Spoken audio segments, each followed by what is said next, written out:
സത്യയുഗത്തിലെ ആദ്യജന്മത്തിൽ ഭഗവാൻ സുതപസിന്റെയും പ്രശ്നിയുടെയും പുത്രനായി പ്രശ്നിഗർഭൻ എന്ന പേരിൽ അവതരിച്ചു. പ്രശ്നിഗർഭൻ ബ്രഹ്മചര്യത്തിന്റെ പ്രാധാന്യത്തെക്കുറിച്ച് സംസാരിക്കുകയും ഭക്തനായ ധ്രുവനുവേണ്ടി പുതിയൊരു ലോകം സൃഷ്ടിച്ചുകൊടുക്കുകയും ചെയ്തു. ത്രേതായുഗത്തിലെ അടുത്ത ജന്മത്തിൽ സുതപസ് കശ്യപനായും പ്രശ്നി അതിഥിയായും പുനർജനിച്ചപ്പോൾ ഭഗവാൻ അവരുടെ പുത്രനായി വാമനൻ എന്ന പേരിൽ അവതരിച്ചു.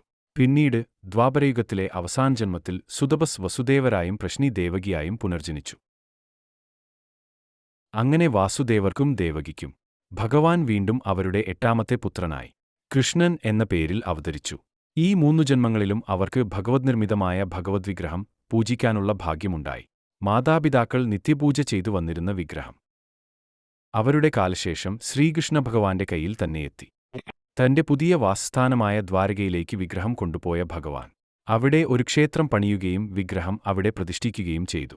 വൈഷ്ണവാവതാരമായ ഭഗവാൻ എന്നും രാവിലെ പത്നിമാരായ രുക്മിണിസത്യഭാമ ദേവിമാർക്കൊപ്പം ക്ഷേത്രത്തിലെത്തി പൂജ നടത്തുമായിരുന്നു.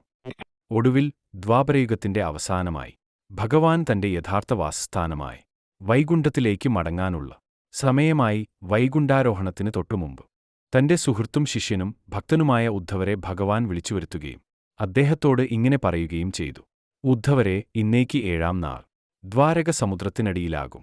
ഞാൻ ഉപേക്ഷിച്ച ദ്വാരക അതിൽ പൂർണ്ണമായും നശിച്ചുപോകും. എന്നാൽ 3 ജന്മങ്ങളിൽ ഞാനും എന്റെ മാതാപിതാക്കളും പൂജിച്ച ദിവ്യവിഗ്രഹം മാത്രം മഹാപ്രളയത്തെ അതിജീവിച്ച് കടൽ വെള്ളത്തിൽ ഒഴുകിനടക്കും. താങ്കൾ അത് ദേവഗുരുവായ ബൃഹസ്പതിക്ക് സമ്മാനിക്കുക. തുടർന്ന് ശിഷ്ടകാലം തപസ്സനുഷ്ഠിക്കാൻ ബദരീകാശ്രമത്തിലേക്ക് പോകുക. അധർമ്മം നിറയുന്ന കലിയുഗത്തിൽ ഭക്തജനങ്ങളെ രക്ഷിക്കാൻ ഞാൻ ആ വിഗ്രഹത്തിൽ കുടികൊള്ളും. ഭഗവാൻ അത്രയും പറഞ്ഞു യാത്രയാകുന്നു.